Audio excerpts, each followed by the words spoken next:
Halo, kami dari grup 3 yang beranggotakan Carolina, Reza, dan Fajriana ingin menyampaikan ide penelitian kami yang berjudul Pengaruh Komposisi Konsorsium pada Biodegradasi Hidrokarbon menggunakan pendekatan metabolomik. Oleh karena itu, melalui penelitian ini, kami ingin membantu mengatasi masalah tersebut dengan menentukan konsorsium yang paling baik untuk digunakan dalam degradasi senyawa hidrokarbon pada lahan tercemar minyak bumi. Kami memilih judul penelitian ini karena banyaknya kasus pencemaran lahan oleh senyawa hidrokarbon. Sumber utama pencemaran tersebut adalah tumpahan minyak bumi dan produk turunannya. Hingga Maret 2015, kasus pencemaran lahan masih terjadi di berbagai pelosok negeri. Akibat pencemaran hidrokarbon, kesuburan tanah menjadi menurun dan air tanah pada lahan tersebut dapat ikut tercemar. Tidak hanya kandungan racun pada minyak bumi yang berbahaya jika terkonsumsi, gas yang menguap juga dapat menimbulkan penyakit asma dan bronkitis. Sebelum membahas soal konsorsium, kita harus lebih dahulu tahu apa itu minyak bumi. Minyak bumi merupakan kumpulan senyawa hidrokarbon kompleks dan senyawa organik lain yang berwujud cair, mudah terbakar, dan tersimpan dalam lapisan permukaan bumi.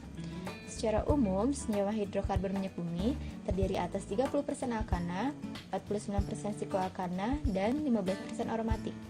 Berdasarkan literatur, telah diketahui bahwa ada beberapa spesies bakteri yang dapat mendegradasi komponen tersebut. Contohnya saja alkana. Alkana dapat didegradasi dengan baik oleh Pseudomonas fredericksbergensis serta Geobacillus thermodenitrificans. Sikloalkana dapat didegradasi oleh Nocardia serta Bacillus lentus. Sedangkan molekul aromatik dapat didegradasi oleh Rhodococcus jesi dan Pseudomonas putida. Oleh karena itu, kami menggunakan konsorsium yang terdiri dari mikroba-mikroba tersebut untuk mendegradasi minyak bumi. Komposisi konsorsium sendiri menentukan efisiensi dari degradasi ini.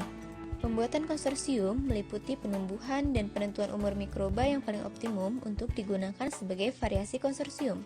Berdasarkan teori tersebut, kami memiliki hipotesis bahwa konsorsium mikroorganisme yang dapat melakukan proses biodegradasi paling optimum pada lahan tercemar minyak bumi adalah konsorsium D.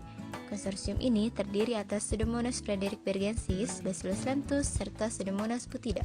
Kami membagi metode kerja penelitian ini menjadi 7 tahap, antara lain pengukuran parameter fisik lingkungan, penentuan komposisi hidrokarbon, pemilihan 3 senyawa kunci dari golongan alkana, sikloalkana, dan aromatik yang akan dijadikan parameter degradasi, penentuan umur inokulum, pembentukan konsorsium, profiling dari tiap variasi konsorsium, dan penentuan degradasi senyawa kunci melalui targeting analysis, analisis data, serta penentuan konsorsium yang paling optimum dalam mendegradasi senyawa hidrokarbon di lahan terkontaminasi.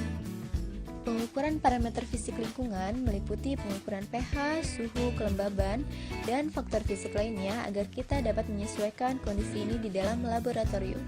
Penentuan komposisi hidrokarbon dilakukan dengan pemetaan senyawa hidrokarbon pada lahan terkontaminasi untuk menentukan senyawa kunci. Filing dari tiap variasi konsorsium dan penentuan degradasi senyawa kunci melalui targeting analysis bertujuan untuk pengamatan degradasi senyawa kunci yang dilakukan tiap 50 hari sekali selama 250 hari. Pemilihan 3 senyawa kunci dari golongan alkana, sikloalkana, dan aromatik yang akan dijadikan parameter degradasi ini berdasarkan senyawa yang konsentrasinya paling tinggi dari 3 golongan tersebut. Analisis data dilakukan dengan membandingkan hasil profiling menggunakan metode statistika multivariat. Berikut merupakan timeline dari penelitian kami.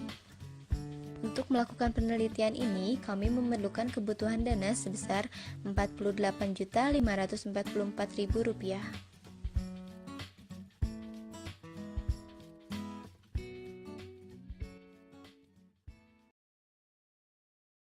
Created using Powtoon.